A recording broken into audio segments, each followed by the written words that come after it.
اللهم يسر ولا تعسر.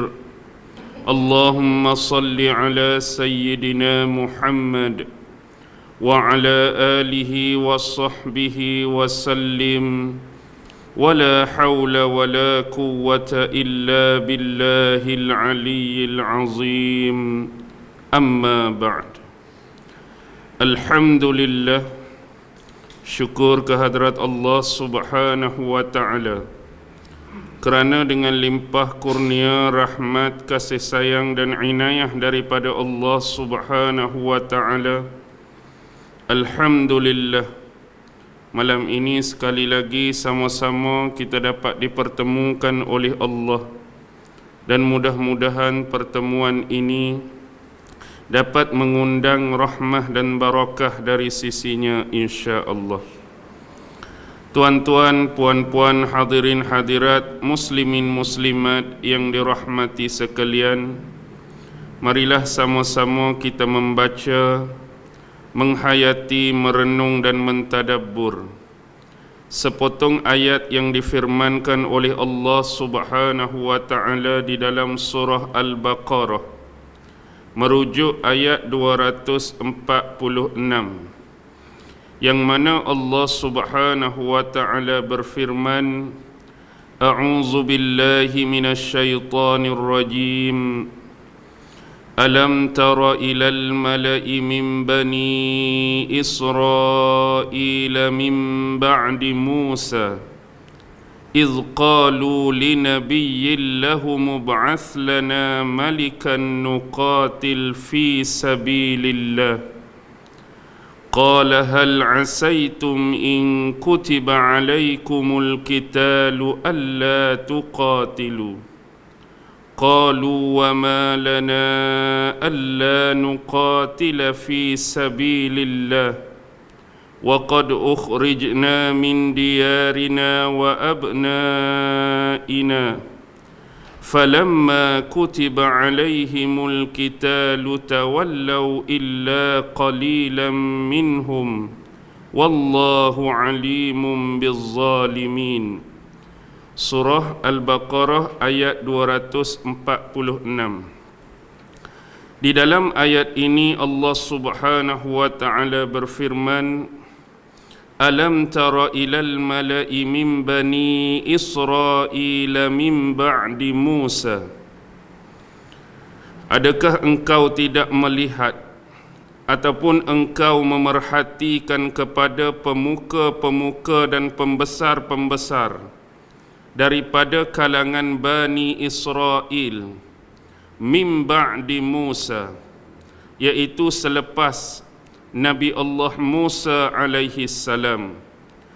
Kalau kita merujuk kepada tafsir Ma'alim At-Tanzil Imam Al-Baghawi, disebutkan min ba'di Musa ay min ba'di wafati Musa, iaitu selepas kewafatan Nabi Allah Musa alaihi salam.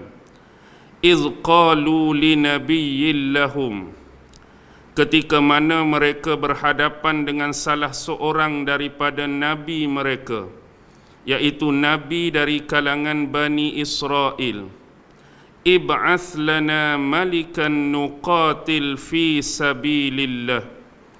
Mereka mengatakan kepada nabi mereka, angkatlah bagi kami, tabalkanlah bagi kami seorang raja, seorang pemerintah, nuqatil fi sabilillah, supaya kami sama-sama dapat berjuang pada jalan Allah, berjihad pada jalan Allah di bawah kepimpinan raja tersebut. Qala hal asaitum in kutiba alaikumul qitalu alla tuqatilu. Lalu Nabi mereka berkata, mungkin sekali sekiranya telah diwajibkan ke atas kamu berperang, kamu melarikan diri daripadanya, kamu tak mau berperang. Qalu wa ma lana alla nuqatila fi sabilillah. Lalu mereka menjawab balik kenyataan daripada Nabi mereka, mana mungkin kami tidak akan berperang berjihad pada jalan Allah. Wa qad ukhrijna min diyarina wa abnaina, sedangkan kami telah diusir daripada kampung halaman kami telah dipisahkan daripada anak-anak kami. Falamma kutiba alaihimul qitalu tawallaw illa qalilan minhum, maka tatkala benar-benar diwajibkan oleh Allah Subhanahu wa taala ke atas mereka berperang, mereka telah menghindari diri mereka, melarikan diri mereka. Illa qalilan minhum, kecuali hanyalah sedikit golongan daripada mereka. Wallahu alimun bizzalimin, dan sesungguhnya Allah Maha mengetahui akan hal keadaan orang-orang yang melakukan kezaliman. Baik, kisah yang dipaparkan oleh Allah Subhanahu wa taala di dalam ayat ini ialah suatu peristiwa di mana pembesar-pembesar dan pemuka-pemuka dari kalangan Bani Israel, iaitu kisah ini berlaku selepas wafatnya Nabi Musa. Tetapi tidak diterangkan, tidak dijelaskan berapa lama tempoh masa Nabi Musa wafat peristiwa ni nak berlaku tu. Cuma dia sebut umum, benda ni Nabi Musa tak ada dah. Suatu ketika mereka ni menemui salah seorang nabi mereka. Jadi khilaf ulama, pandangan-pandangan dan pendapat yang boleh kita baca daripada ulama-ulama besar tafsir menerusi karya masing-masing ialah perbahasan siapakah nabi yang ditemui oleh Bani Israel ni. Maksud dengan lebih jelas, siapakah nabi yang dirujuk, siapakah nabi yang dimaksudkan dalam ayat ini yang diketemui oleh pembesar-pembesar dan pemuka Quraisy. Baik, di dalam tafsir Al-Quranul Azim karya Imam Abul Fida Ibnu Katsir rahimahullah, yang pertama Imam Ibnu Katsir mendatangkan satu pendapat daripada Abdul Razak, daripada Ma'mar, daripada Qatadah. Dan kita selalu menemui nama Qatadah di dalam kitab-kitab tafsir. Secara ringkas, Qatadah ni adalah salah seorang ulama dari kalangan tabi'in, ulama besar selepas zaman Rasulullah, zaman sahabat, zaman tabi'in. Di kalangan ulama-ulama besar tabi'in ni, salah seorang ni ialah Imam Qatadah ni lah, atau nama sebenar dia Abul Khattab Qatadah bin Di'amah bin Qatadah bin Aziz bin Amr. Dia ni dikatakan seorang ulama yang berperwatakan buta sejak lahir. Dia lahir tahun 60 Hijrah tapi dalam keadaan buta. Itulah yang disebut oleh Imam Az-Zahabi.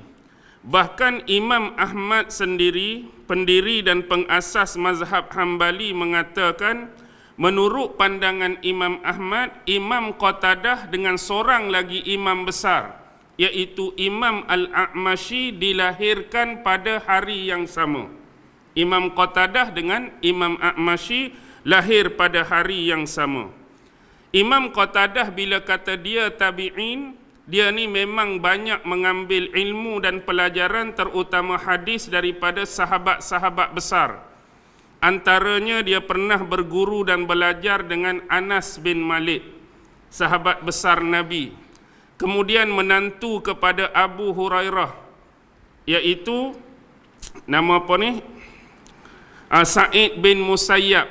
Tu Sa'id bin Musayyab pun tabi'in, menantu kepada Abu Hurairah. Dia juga pernah belajar dengan Ibnu Sirin, dengan Ikrimah, dengan Imam Sya'bi, dengan Abdullah bin Jarjis, dan satu lagi ialah Abu Tufail. Pernah satu ketika dia hidup ataupun tinggal bersama dengan Sa'id bin Musayyab, kata menantu Abu Hurairah tu, selama 8 hari. Dengan tujuan dia duduk rumah guru besar ni nak belajar ilmu-ilmu daripada Sa'id bin Musayyab. Asalnya nak duduk 8 hari. Tapi masuk saja hari yang ketiga, apa kata guru dia kepada Qatadah? Wahai orang yang buta, sesungguhnya kamu telah mendapatkan dan mengambil semua ilmu aku dalam masa 3 hari ini. Kamu dah ambil semua dah ilmu aku. Asalnya nak duduk 8 hari. Tapi masuk hari ketiga, guru dia kata sampai hari ketiga hang dah ambil semua dah ilmu hak aku ada. Jadi inilah nak menunjukkan kecerdasan akal yang dimiliki oleh Imam Qatadah walaupun dia tu buta. Baik, Qatadah kata Nabi yang dimaksudkan di dalam ayat ini adalah Yusha' bin Nun. Yang ni identik selalu kita dengar tentang Nabi Yusha'. Yang mana Nabi Yusha' bin Nun ni hidup sezaman dengan Nabi Musa dan hidup sezaman dengan Nabi Allah Harun. Walaupun kedua-duanya wafat lebih awal mendahului Nabi Yusha'. Jadi Imam Baghawi sebutlah salasilah keturunan dia, iaitu Yusha' bin Nun, Nun bin Yufraim, Yufraim bin Yusuf. Dia ni adalah cicit Nabi Allah Yusuf. Otomatik Yusuf bin Yaqub, Yaqub bin Ishaq, Ishaq bin Ibrahim. Itu pandangan Qatadah, kata Nabi ni Yusha' bin Nun.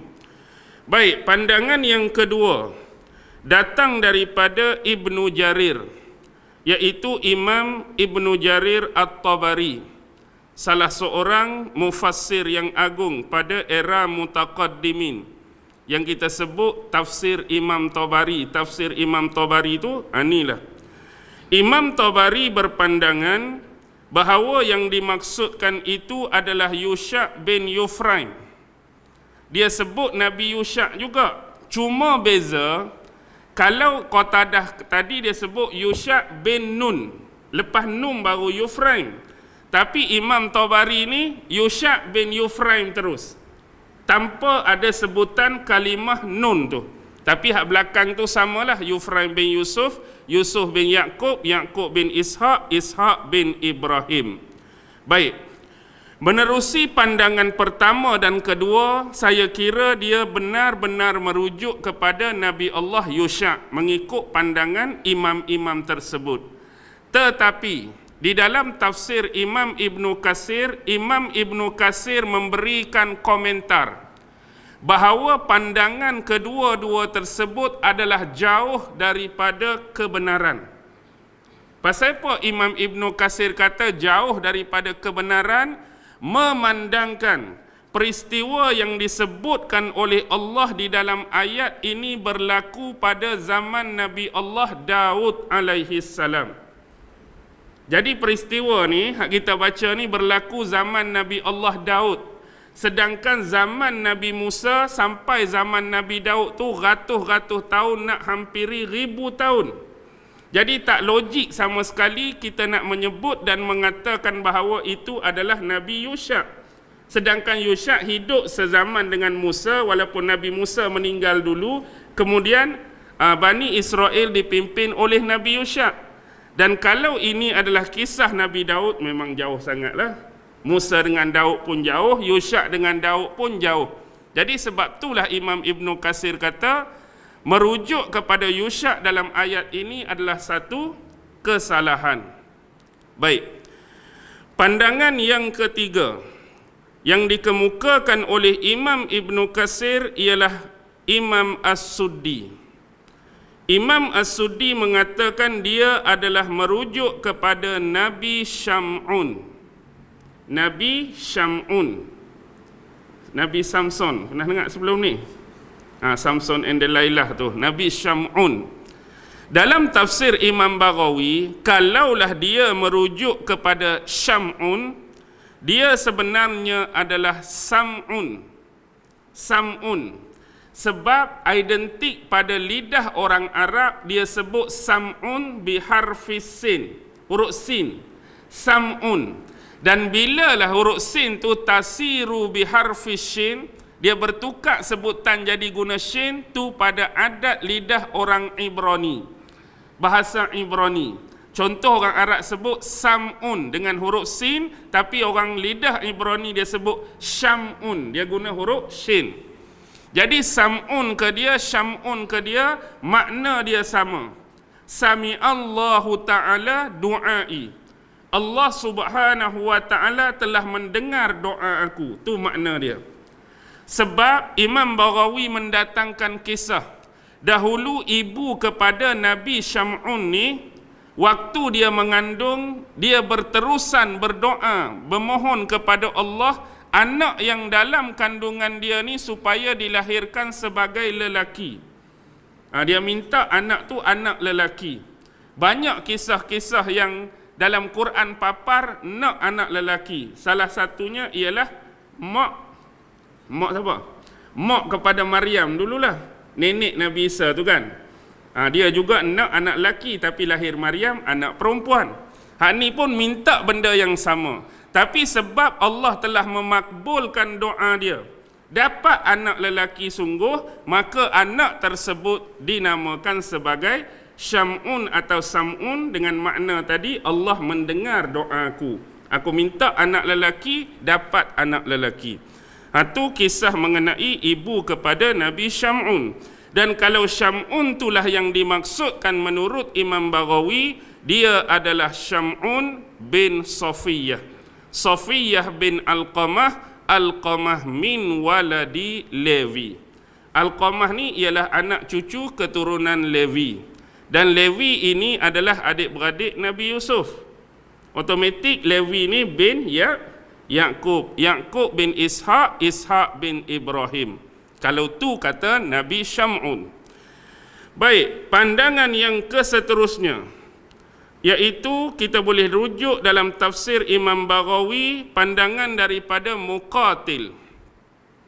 Bila sebut Muqatil saja ni, dalam kitab tafsir dia mungkin boleh pi pada dua. Satu merujuk Muqatil bin Sulaiman, satu lagi Muqatil bin Bakir. Dan saya harap ini adalah pandangan Muqatil bin Sulaiman. Menyebutkan huwa min nasli Harun. Dia ni ialah anak cucu keturunan Nabi Allah Harun. Dia tak mari nama-nama tu, tapi dia sebut umum dia ni cucu keturunan Nabi Allah Harun. Kalau Nabi Allah Harun sekalipun, Harun dengan Nabi Musa jadi lagu mana? Adik-beradik. Kedua-dua anak Imran bin Qahis bin Lewi. Lewi kembali pada mana? Ikut asal ni juga. Ialah Nabi tu berbeza-beza, tapi keturunan tu sebab Bani Israel, dia tak pergi ke mana pun. Dia tetap akan sampai puncak Nabi Allah Yaqub juga.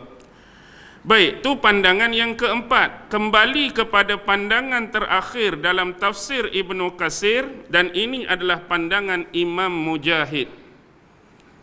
Selain Imam Mujahid, dia juga adalah pandangan tokoh sejarawan terkemuka Islam Muhammad bin Ishaq dan tokoh Wahab bin Munabbih. Dalam tafsir Imam Baghawi dia tambah satu lagi. Ini juga adalah pandangan dari Imam Al-Kalbi. Yang dimaksudkan dalam ayat ini adalah Nabi Samuel. Nabi Samuel. Bila sebut Samuel, identik dengan Arab. Macam tadilah, kalau orang Ibrani sebut, sin tu jadi shin. Dia akan sebut Nabi Samuel. Ataupun Ismail, Ismail, benda yang sama. Sama juga makna macam Syam'un, Sami Allahu Ta'ala du'ai. Allah mendengar doaku. Tapi ada kisah lah, bagaimana pula kisah Nabi Samuel ni dilahirkan. Walau bagaimanapun Imam Ibnu Katsir mengemukakan salasilah keturunan Nabi Samuel ni panjang sangat. Panjang pun panjang lah, nak buat lagu mana. Baik, dia menyebutkan Samuel ini ialah Samuel bin Bali bin Alqamah. Samuel bin Bali bin Alqamah.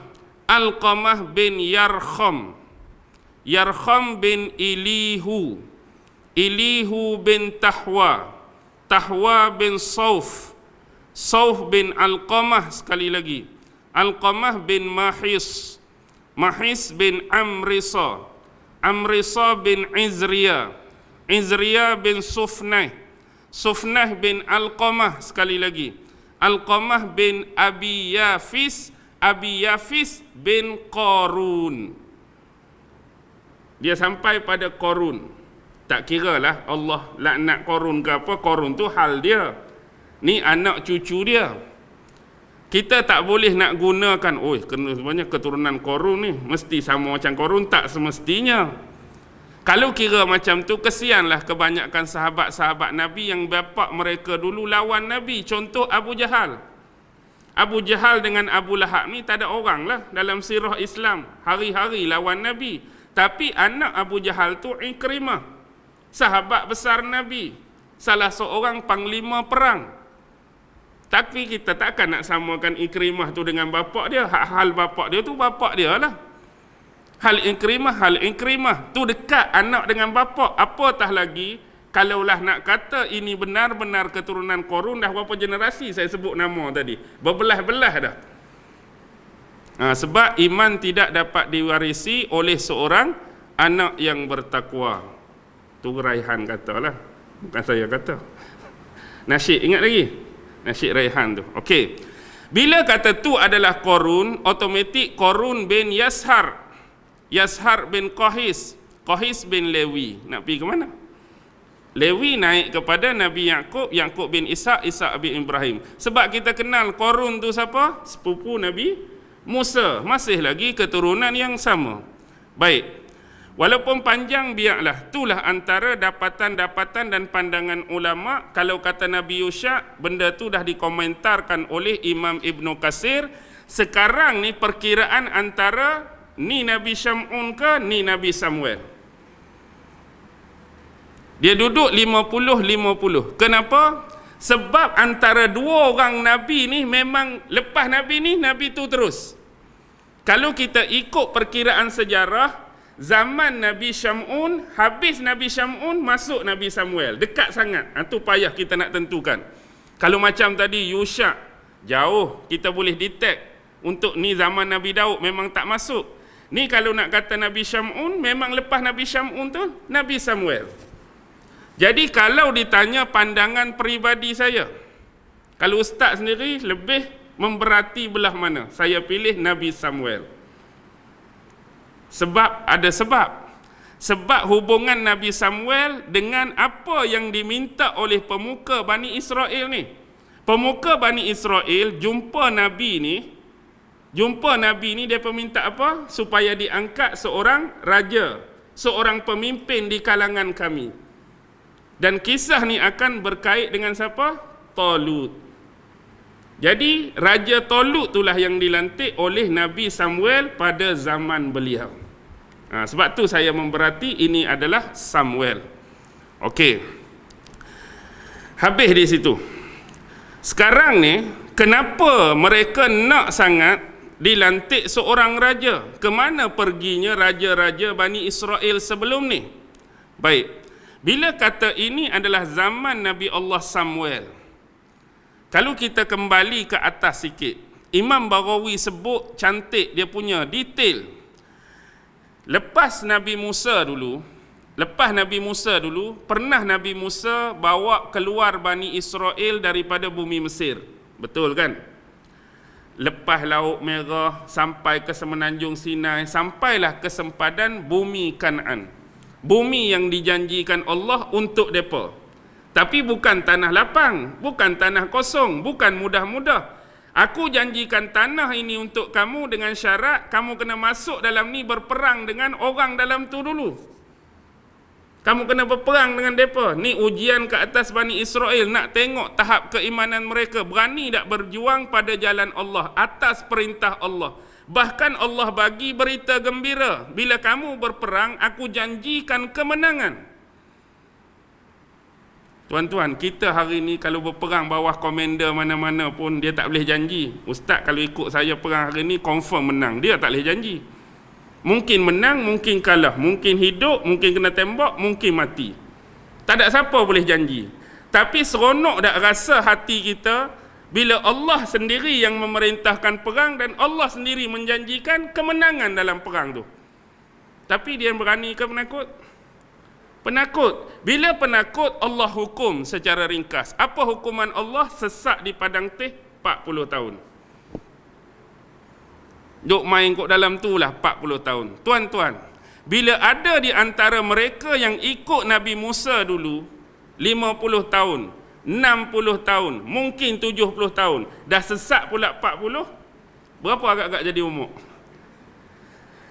Kebanyakan, peratusan yang besar daripada keturunan hak ikut Nabi Musa dulu, hak bapak-bapak ni mati banyak dah sepanjang dalam tempoh disesatkan oleh Allah tu. Jadi yang tinggal pada zaman Nabi Yusha tu hak keturunan anak-anak pula. Hak keturunan anak-anak pula. Sekali lagi Allah uji mereka. Dah bapak dulu penakut dah, kena hukum dah, kita test pula keturunan hak kemudian ni. Jadi sekali lagi Nabi Harun wafat, Nabi Musa wafat, barulah naik Nabi Yusha ni. Jadi Nabi Yusha pimpin sekali lagi Bani Israel nak masuk berperang. Kali ni berani ke tak berani dah? Masuk ke tak masuk ni? Masuk dah lah. Masuk pun dalam keadaan bagaimana? Sebenarnya berani ke tak berani? Sebenarnya lebih kurang. Tapi kalau tak berani sekali lagi, agak-agak nak hadap lagi tak kalau Allah bagi 40 tahun sekali lagi? Dulu tok kita kena dah ni. Kalau buat tak berani sekali lagi, kena 40 tahun lagi, leceh lagi. Jadi peranglah. Perang-perang dah Allah janjikan kemenangan, memang menang pun.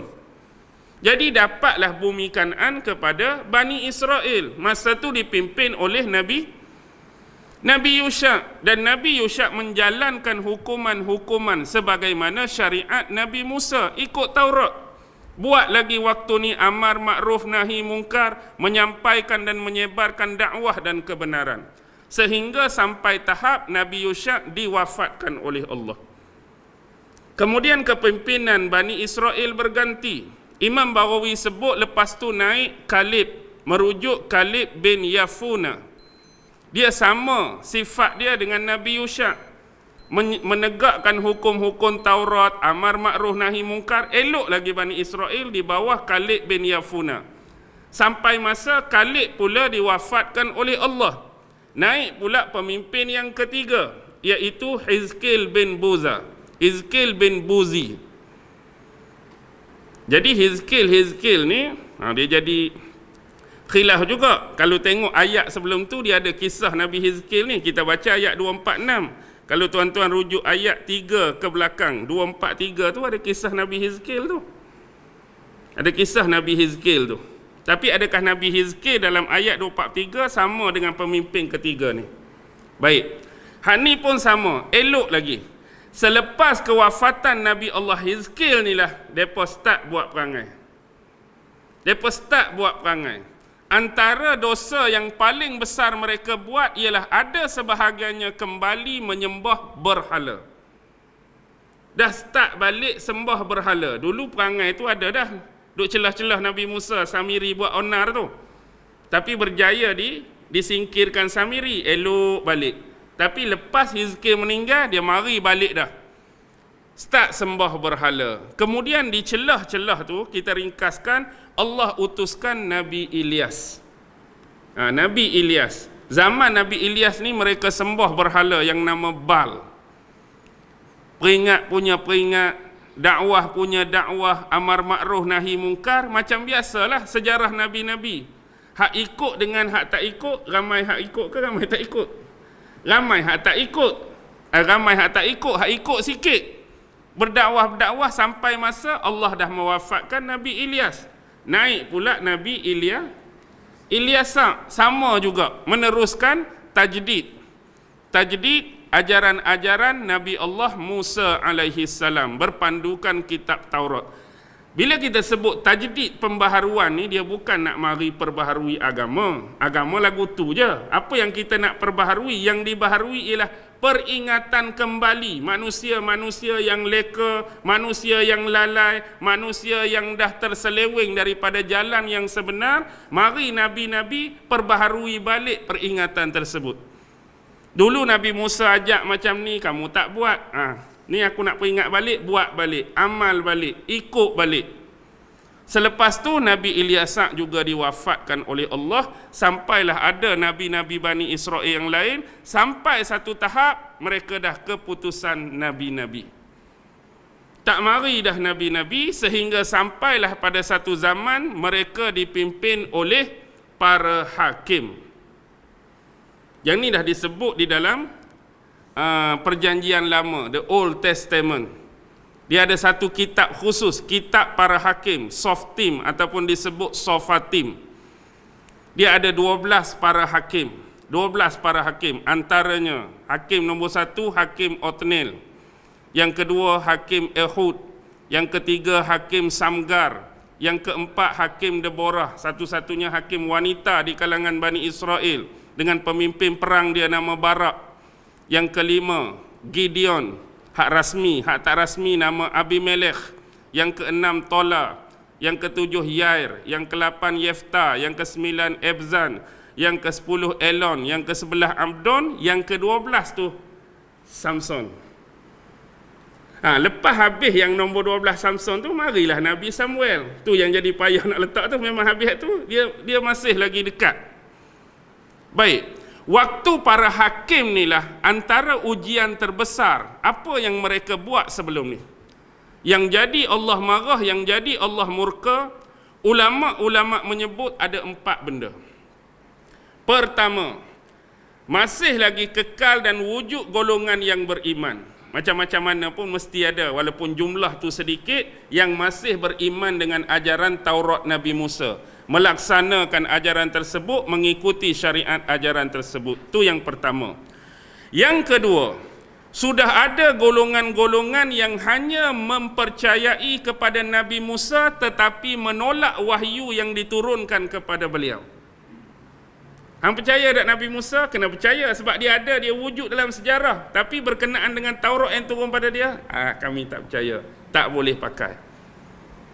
Macam orang percaya tentang keberadaan Nabi Muhammad. Nabi Muhammad tu wujud, Quran hak turun pada dia, tak boleh pakai Quran ni. Dah wujud golongan macam tu. Untuk konteks yang kedua. Yang ketiga ialah golongan-golongan yang menyembunyikan fakta. Golongan yang telah merubah-rubah sebahagian ayat dalam Taurat.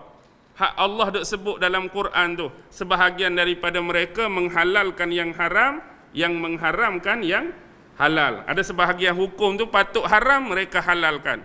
Ada yang patut halal, mereka haramkan. Dah ada yang merubah-rubah. Tu yang ketiga. Yang keempat, jenis beriman separuh, tak beriman separuh. Hak mana dia rasa sesuai dengan hawa nafsu dia, selera dia, dia amal benda tu. Walaupun ada lagi benda yang disuruh beramal, tapi dia kata tak boleh, dia tak buat. Kalau kita nak ambil mudah faham lah. Dia ni jenis kaki masjid. Bila Quran perintahkan semayang, aku boleh, tak ada masalah semayang. Mari bulan Ramadan, gastrik 24 jam. Benar tak ada gastrik pun sebab dia tak suka benda tu, jenis tak boleh lapak apa, dia tak ikut. Hak bahagian ni dia buat pula. Mari zakat, dia tak mau pula. Dia jenis ikut separuh, tak ikut separuh. Inilah 4 golongan. Bahkan lebih jauh kalau Quran cerita banyak lagi. Menjual harga-harga Taurat, harga-harga ayat Allah samanan qalila, dengan harga yang murah. Mereka juga terkenal dalam sejarah membunuh para nabi mereka.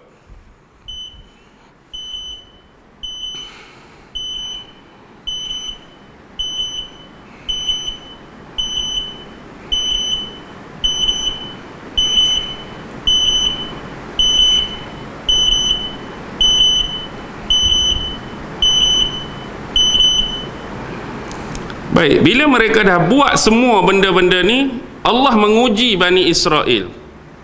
Dengan mereka ni diserang oleh bangsa-bangsa daripada luar kawasan yang dimiliki oleh mereka. Kalau tuan-tuan baca sejarah, memang banyak bangsa. Antaranya yang pernah menyerang Bani Israel ialah bangsa Aram Mesopotamia. Yang pernah menyerang Bani Israel ialah bangsa Moab. Yang pernah menyerang Bani Israel bangsa Filistin. Yang pernah menyerang Bani Israel bangsa Kanaan. Yang pernah menyerang Bani Israel bangsa Midian. Yang pernah menyerang Bani Israel bangsa Amun. Ni antara bangsa-bangsa yang besar yang mereka ni menyerang, bukan sezaman lah, maksudnya zaman ni bangsa ni, zaman ni bangsa ni, zaman ni bangsa ni, zaman pemerintahan para hakim tu mereka diuji, sehingga kan dalam satu peristiwa, dalam satu peperangan tabut yang selalu dibangga-banggakan oleh mereka, warisan daripada Nabi Musa dan kitab Taurat Musa, dah terlepas daripada mereka, dirampas oleh seorang pemimpin dalam salah satu peperangan. Jadi benda tu tak ada dah dengan mereka. Jadi bila berperang mereka kalah, banyak tanah-tanah mereka sudah dijarah dan dirampas, dan ada sebahagian tempat dipaksa untuk bayar jizyah. Dan kalau kita tengok dalam sejarah juga, sehingga anak kepada raja-raja Bani Israel sebelum ini hampir 440 jumlahnya ditawan oleh askar-askar daripada bangsa-bangsa asing ini. Bahkan Imam Bawawi menyebut telah terzahir kepada mereka satu golongan yang disebut Bilsyasa. Bilsyasa, ba lam shin alif sa alif. Bilsyasa. Siapa Bilsyasa? Wahum qaumun Jalut. Itulah kaum Jalut. Allazi yaskununa fi sahili bahrir Rum. Yang mana kaum Jalut ini bertempat di persisiran pantai Rum, Laut Rum. Di mana Laut Rum? Antara negara Mesir dan Filistin. Wahum al-Amaliqah. Inilah yang digelar kaum Amaliqah. Sebab itulah ada ulama-ulama lughah, dia kata bila sebut nama Talut, bila sebut nama Jalut, bila sebut nama Daud, dia ni ismul ladzi la yansarif. Dia tak boleh nak disorafkan. Jadi kalau jamak Talut jadi apa, Nazir? Dia jadi Tawalit. Kalau Talut dia jadi Tawalit. Kalau Jalut dia jadi Jawalit. Kalau Daud dia jadi Dawawit. Baik, bila kita jamak Jalut tu dia jadi Jawalit, Jawalit. Sebab itulah di sisi Mak Saleh orang putih, Jalut tu dia panggil apa, Nazir? Jawalit, dia panggil Goliath. Dia sebut Goliath tu dari Jalut tu dari Jawalit, Goliath. Okey. Baik. Bila diserang ni, depa tak ada raja dah. Sebab itulah mereka pergi jumpa Nabi Samuel, minta Nabi Samuel lantik raja. Bila kita ada raja, kami akan duduk belakang raja ni, dia yang akan pimpin kami, akan berperang pada jalan Allah, lawan musuh-musuh Bani Israel sebelum ni. Jadi kisah ni, bila duk berperang ni, takdir Allah, kebanyakan lelaki-lelaki daripada keturunan Lewi. Keturunan Lewi ni melahirkan Nabi-Nabi dan Rasul. Tapi semua lelaki dia mati dah. Sudah. Semua lelaki Bani Lewi mati dalam peperangan-peperangan sebelum ni. Dan begitu juga dengan perempuan-perempuan mereka. Semua perempuan Bani Lewi mati. Kecuali yang tersisa hanya satu-satunya wanita Bani Lewi. Hak laki habis dah, hak perempuan habis dah, seorang ni je tinggal. Yang bernasib baik, sebelum ni suami dia ikuti peperangan, suami dia mati. Tetapi meninggalkan dia dalam keadaan janda, dalam keadaan mengandung. Jadi sebab dia satu-satunya wanita Bani Lewi, keturunan Bani Lewi yang terselamat dan tersisa, maka pembesar-pembesar dan pemuka Bani Israel kuarantin dia cukup-cukup lah. Sebarang ancaman jaga, kalau boleh dia ni kita kena jaga betul-betul. Dan dia juga sentiasa berdoa, mudah-mudahan wanita ni mengandung anak yang lahir tu anak lelaki yang jadi bakal penerus keturunan Bani Lewi. Hari-hari mereka doa, ya Allah bagilah wanita ni anak lelaki, bagi wanita lelaki. Tiba-tiba dapat anak lelaki sungguh. Sebab itulah dinamakan anak lelaki ni Ismail ataupun Samuel. Sama juga macam Syamun. Sami Allahu Ta'ala du'ai, Allah mendengar doa kami. Jadi Nabi Samuel ni, mereka letak di Baitul Maqdis lah di Palestin. Hidup di bawah pimpinan dan pendidikan daripada robai-robai mereka, ulama-ulama. Sebab dia ni keturunan Lewi. Jadi warisan-warisan keturunan Lewi ada dengan keluarga ni. Jadi dia diminta untuk belajar balik Taurat Nabi Musa dulu. daripada orang-orang yang hafal daripada ayat-ayat Taurat. Jadi sampailah takdir Allah, ni Imam Barawi sebutlah dalam tafsir dia, sampai dia cukup umur, satu masa pada waktu malam tu, bila Allah nak angkat dia jadi seorang Nabi, dia tidur bersebelahan dengan salah seorang syekh dia, guru dia. Jadi datanglah malaikat Jibril. Malaikat Jibril tu, dia sebut, mereka ni dua orang duduk tidur. Jadi malaikat Jibril, dia sebut, ya Syamwil, wahai Syamwil, tapi sebutan tu dengan suara yang dimiliki oleh guru tu. Yang dimiliki oleh guru. Jibril tu buat suara macam suara guru tersebut. Jadi bila dengar ya Syamwil, suara guru, bangunlah kawan ni. Bangun, tengok Tok Guru duduk tidur ke, duduk bercakap. Tok Guru duduk tidur, dia geraklah Tok Guru. Tok Guru, tadi sebut nama saya ke, panggil saya ke? Aku duduk tengah tidur bila masa ni.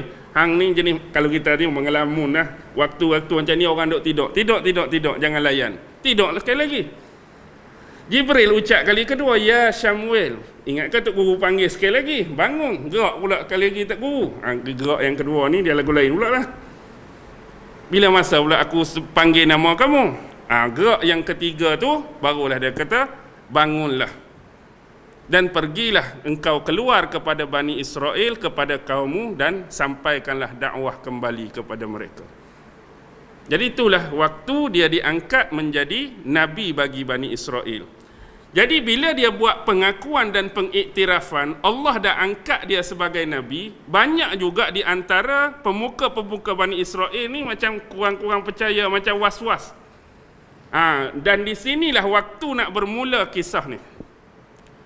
Antara yang was-was dan tak percaya tu, kalau kita ayat mudah macam ni dah kata hang dakwa Allah lantik hang jadi Nabi, alang-alang lah, padahal bukan nak buat ayat tu sangat, tapi nak kata alang-alang Allah lantik hang jadi Nabi. Apa kata dah hang jadi Nabi sangat, lantiklah bagi kami seorang raja.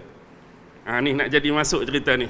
Dah kata hang nak mengaku Nabi sangat, Nabi ni hebatlah, kami perlulah minta petunjuk daripada kamu. Dah kata kamu Nabi ni, lantiklah Nabi, lantiklah seorang raja bagi kami. Kemudian kelewat dah ni, tak apa, berhabis sikit Jadi dia pun mengeluarkan warisan keturunan Bani Lewi. Nombor satu ialah tongkat Nabi Musa. Tongkat Nabi Musa ada dengan keluarga Lewi. Dia buat keluar tongkat Nabi Musa. Yang kedua ialah tanduk. Dalam tanduk tu dia ada lemak yang berminyak. Tapi lemak berminyak tu dianggap suci di kalangan Bani Israel. Dia akan guna lemak yang berminyak tu, akan disapukan pada kepala, dan ada sebahagian kisah sebelum ni disapukan pada badan. Siapa yang dinobat dan ditabalkan jadi pemimpin. Jadi dua-dua tu ada. Dan Tolut sebut awal-awal, pemimpin yang bakal dilantik oleh Allah ni, siapa-siapa pun ketinggian dia mesti sama dengan tongkat ni kalau diukur. Satu ciri yang pertama. Ciri yang kedua, kalau dia melewati tanduk ni, orang tu duduk dekat dengan tanduk tu, minyak dan lemak dalam tu akan menggelegak dengan sendirinya. Macam kata ada orang tu betul-betul dia duduk dekat dengan tu, minyak tu akan menggelegak. Jadi itulah tanda-tanda atau ciri yang Allah akan lantik dia tu adalah pemimpin bagi kamu. Barulah masuk cerita Tolut. Cerita Tolut. Jadi Tolut ni, siapa Tolut ni? Tolut ni ulama kata ada kata dia ni cuma tukang angkut air je. Angkut air kemudian bagi minum dekat haiwan-haiwan ternakan. Ada kata dia ni dabbaron. Apa dia dabbaron? Dabbaron ni tukang samak kulit. Jadi bila ada orang sembelih binatang, dia ambil kulit-kulit tu, dia samak, guna untuk keperluan-keperluan tertentu. Dan bapa dia dikatakan ada beberapa ekor himar yang diternak. Jadi satu hari himar tu hilang. Jadi bapa dia utus dia dengan seorang pembantu gulam, pi cari himar hak hilang. Kebetulan depa melewati rumah Nabi Syamwil. Jadi gulam tadi bagi pandangan dia. Dia kata, wahai Tolut, alang-alang kita lalu kawasan ni rumah Nabi Syamwil. Apa kata kita tanya dia berkenaan dengan urusan himar bapak kamu ni. Kok himar tu lalu kok ni ke, dia ada nampak, kita boleh tanya. Satu lagi memandangkan dia Nabi, kita minta doa pada dia supaya Allah bagi petunjuk, benda tu dapat dijumpa dan dicari. Bila masuk dalam rumah Nabi Syamuel, apa yang Nabi Syamuel tunjuk sebelum ni jadi sungguh dah. Masuk saja, Tolut dekat dengan tanduk tu bukan tanduk tu menggelegak, minyak dalam tu. Minyak dalam tu menggelegak. Jadi atas dasar ciri pertama dah ada, terus Nabi Samuel ambil tongkat tu ukur. Kamu duduk sebelah tengok sama tinggi betul-betul Tolut dengan tongkat tu. Kamulah yang jadi pilihan Allah. Kemudian dia kata mendekatlah kepala kamu. Jadi dia ambil minyak tu, dia usap sebagai tanda iktiraf dan menobatkan Tolut ni bakal jadi raja Bani Israel. Tolut ni bukan nama sebenar. Tolut ni adalah kerana ketinggian dia lebih daripada kebiasaan pemuda Bani Israel masa tu. Dia lagi tinggi pada orang. Kemudian dada dia ni lagi lebar. Bahu lagi lebar. Dada dia lagi bidang. Sebab tu Allah sebut dalam Quran, apa dia? Wazadahu bastatan fil ilmi wal jism. Allah tambahkan pada dia dari sudut ni, ilmu, kecerdikan, akal banyak. Satu lagi, tubuh yang kekar, tubuh yang tough, tubuh yang perkasa. Lebih daripada orang lain. Jadi dia pun kata apa? Bukankah kamu mengetahui wahai Nabi Allah, aku ni keturunan Bunyamin, keturunan yang dianggap rendah daripada keturunan-keturunan kita. Kalau nak diangkat pun mesti keturunan Lewi, kalau nak diangkat pun mesti keturunan Yahuza, keturunan raja-raja. Tapi aku ni keturunan Bunyamin. Kamu pun tahu apa pandangan mereka pasal keturunan Bunyamin. Dan rumah kami ni jauh lebih rendah dari rumah mereka. Bukan masuk rumah tu rendah sebenarnya. Nak cakap golongan Bunyamin ni banyak hak fakir-fakir, banyak hak miskin. Mereka hak kaya-kaya.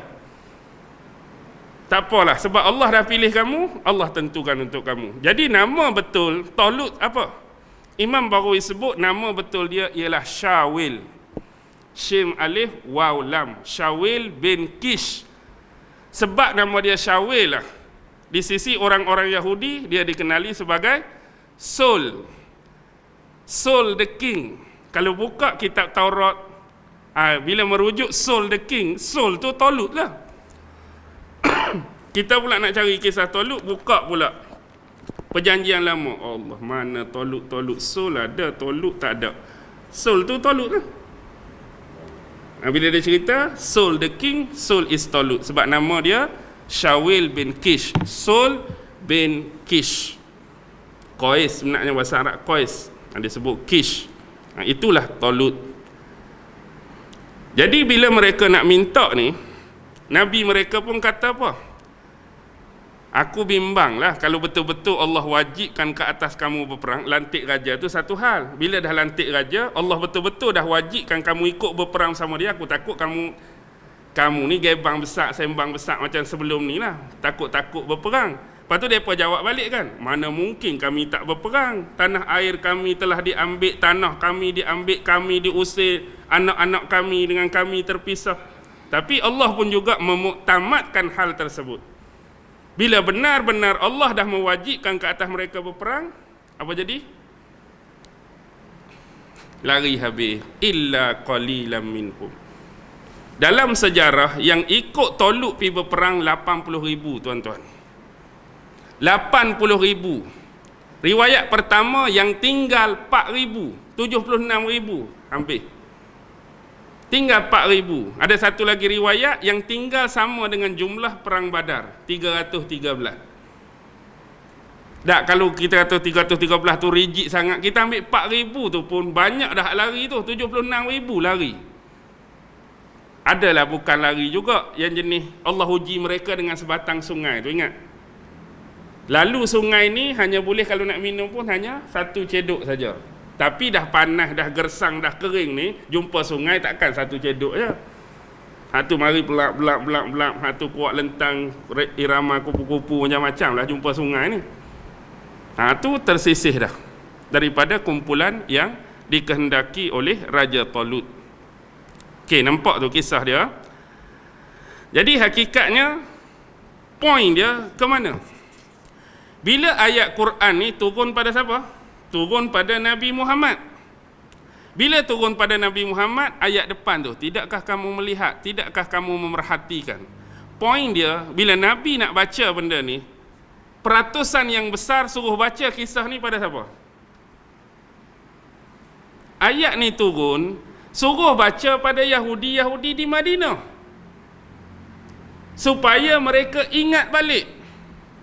Tidakkah kamu melihat dulu siapa dia pemuka Quraisy? Nenek moyang hang lah. Hang lah ni sezaman dengan aku, Yahudi duduk Madinah. Tapi Allah nak cerita nenek moyang kamu dulu jumpa dengan Nabi sekian-sekian. Pasal apa Quran tak cerita detail? Pasal apa Quran tak cerita detail? Tak perlu. Why?